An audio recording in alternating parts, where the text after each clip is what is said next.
students, welcome back to today's biology class. In the previous class we have studied about the sexual reproduction in flowering plants. Now we'll see the sexual reproduction in human beings. Okay, sexual reproduction in human beings. Since human beings are unisexual, previous class itself I told you what you mean by unisexual and bisexual. Unisexual means the organism in which the body carries only one type of sex organ. It's bearing only one type of sex organ. Such organisms are called as unisexual organisms. Organisms which bears only one type of sex organ. The organism which bears both the sex organs, we call it as bisexual. So human beings, human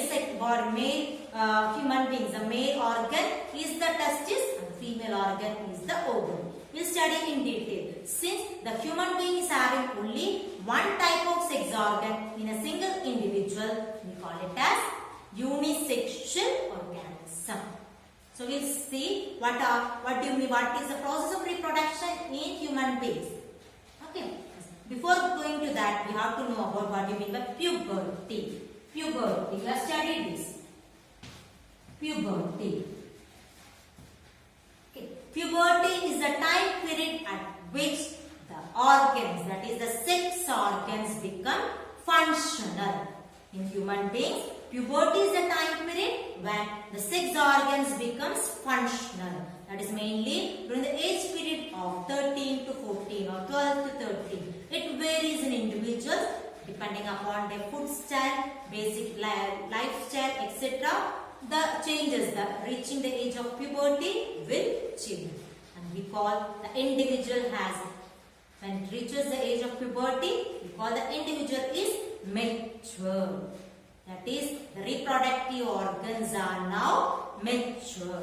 So, the process of reproduction begins as soon as the individual reaches the age of puberty.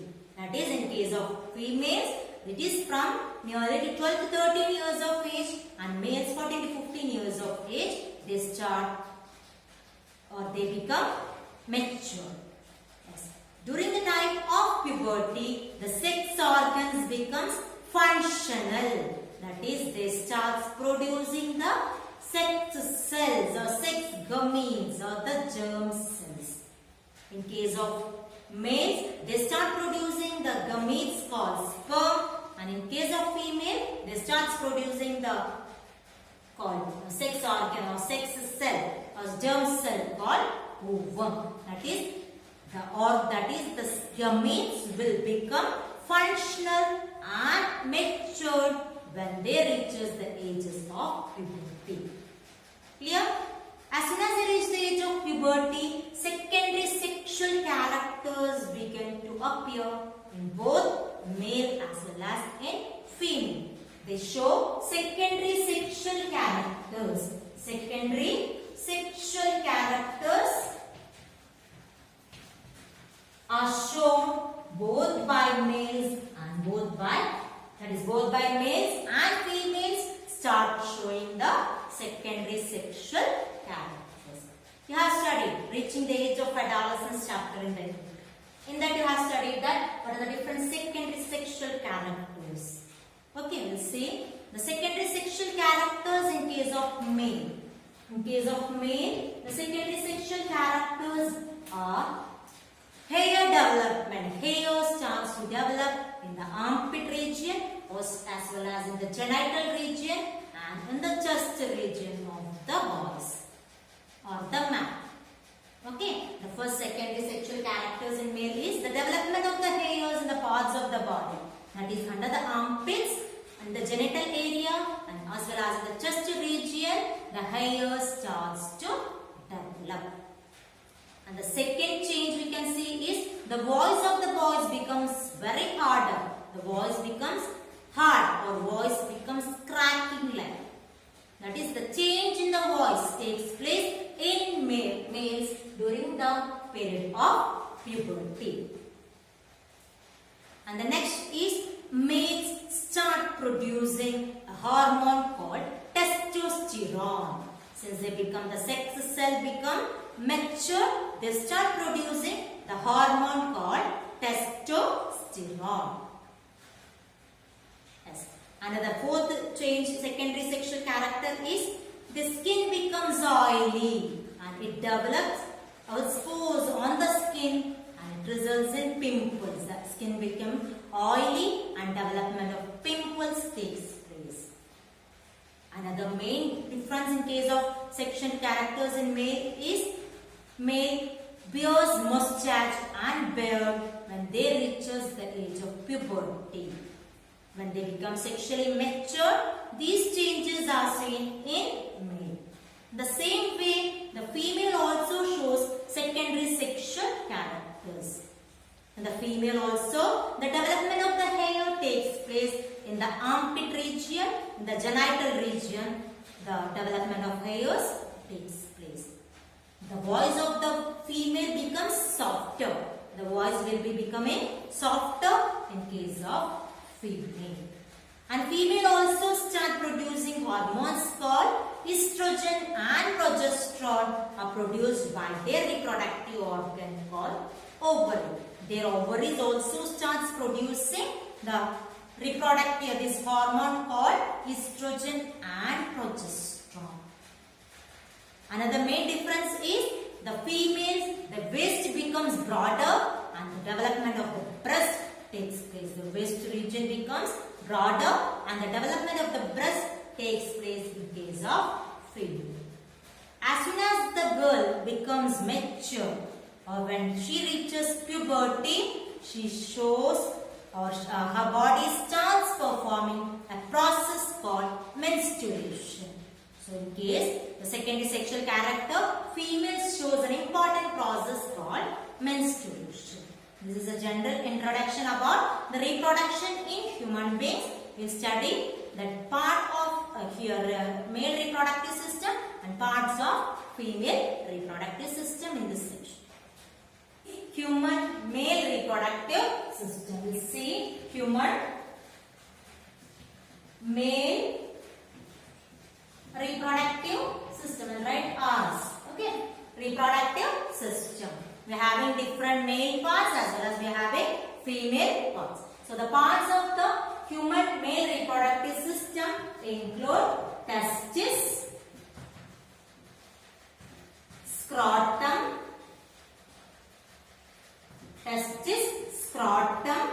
epididymis,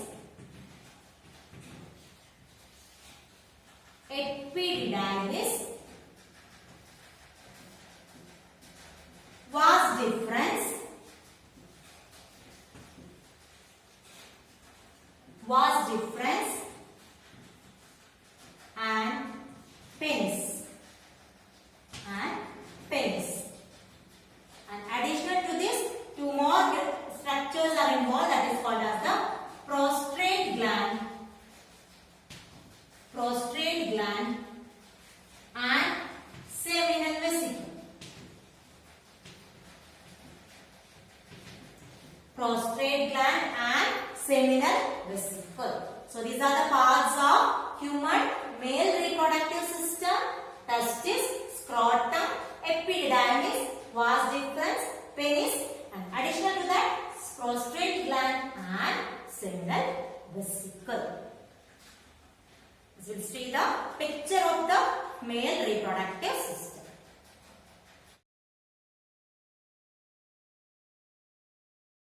As I told you, the different parts of the male reproductive system, we'll start with testis. Yes.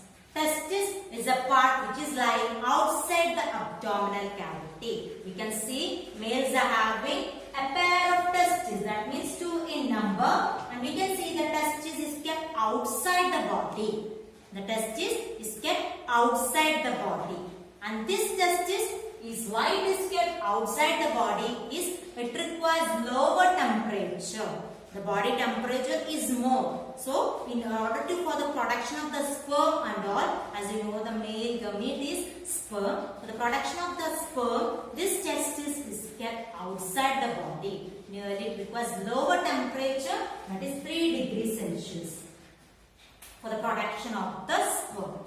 So, why the testes are kept outside the body is for the production of the sperms, these testes are kept outside the abdominal cavity and they are covered by a structure called scrotum. And they are covered by a structure called scrotum. Clear? And these sperms produced in the testes are temporarily stored in the structure called epididymis. These sperm produced in the testes are temporarily stored in the epididymis. As I told, testis is kept outside the abdominal cavity of the male. Why it is kept outside the abdominal cavity is for the protection of the sperm. And this production of sperm requires very low temperature, that is nearly 3 degrees Celsius for it to produce. So it is kept outside the body. It is covered by a structure called scrotum. And these sperms produced in the testes are temporarily stored in the epididymis. They are temporarily stored in the epididymis. And this epididymis leads into a long tube-like structure that is called as the vas deferens. It leads into a long tube-like structure called the vas deferens. And this vas deferens is also known as sperm duct. Vas deferens is also known as the sperm duct. When the sperms move, when the sperms move through this vas deferens long coil, the prostrate gland, as I told you, two glands are the prostrate gland and seminal vesicle, will add their secretion. They will add their secretions because they will be producing liquid-like substances. They will add their secretion for the easy movement of the sperm. Okay, the sperm is having like this shape. You can see the sperm will be having spearhead-like structure. Like this structure is the structure of the sperm. So epididymis is the place where the sperms are stored temporarily, and it reaches through a tube-like structure called vas deferens or sperm duct, where it reaches in between prostrate gland and seminal vesicle will add the secretion into this sperm. And the liquid form of the sperm which reaches the vas deferens is called as the semen. Which reaches the vas deferens or the sperm duct is called as the semen. And this vas deferens opens into urethra. This vas deferens will be opening into urethra. And this urethra is the common passage for sperm and urine in case of male. In case of male, urethra is acting as the common passage for the movement of the urine as well as for the sperm. So, through the urethra, the sperm as well as the urine is passed out through another organ called as the penis. And through this penis, it is given out of the body. Clear? So, these are the parts of the male reproductive system. Next, we will see female reproductive system. Consists of a pair of ovaries, fallopian tube, or it is also known as oviduct. Fallopian tube or oviduct leads into uterus and vagina. These are the parts of the female reproductive system. Pair of ovaries, fallopian tube and oviduct, uterus and vagina. See the structure of female reproductive system. You see, as I told you, the ovaries. Ovaries, we are having a pair of ovaries in case of female reproductive system. consists of a pair of ovary, and this ovary leads into a tube-like structure. We call it as fallopian tube. The tube-like structure from where the ovaries leads into, that is known as the fallopian tube. And the female sex cell or female gamete is called as ovum of the egg. As soon as the baby is in the mother's womb, when she is in the mother's womb, she starts producing the ovum. Thousands and thousands of ovum are produced in the female body even before the birth. Until the age of puberty, and after also they keeps on producing the ovum in their body. But what is that? That till the girl reaches the age of puberty, the ovum produced are not functional. Yes, as I told you, within the mother's womb, when the girl baby is there, starts producing the sex cell called as the ovum or the egg. But these are functionless until the girl reaches the age of puberty. So within the body you can see thousands and thousands of functionless ovum in the female body. So ovaries, okay, ovaries will be producing the female gamete called egg or ovum. And it passes through the tube-like structure. We call it as fallopian tube or the ovidum. Both the fallopian tube unite and it opens into the uterus. Both of them opens into uterus. It opens into uterus, and from uterus is a bag-like structure where the fetus is carried by the mother. It's carried by the uterus. That is a bag-like structure bears the baby or the fetus.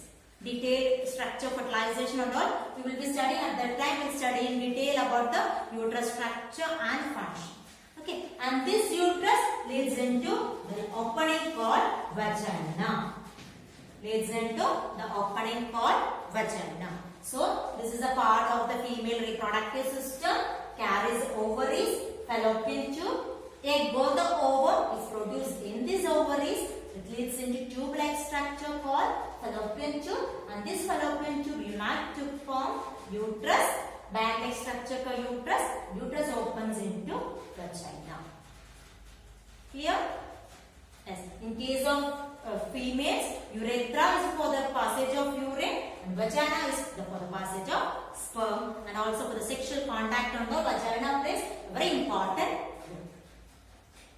Okay, students, we are winding today's class. Remaining fertilization and all will start in the next class.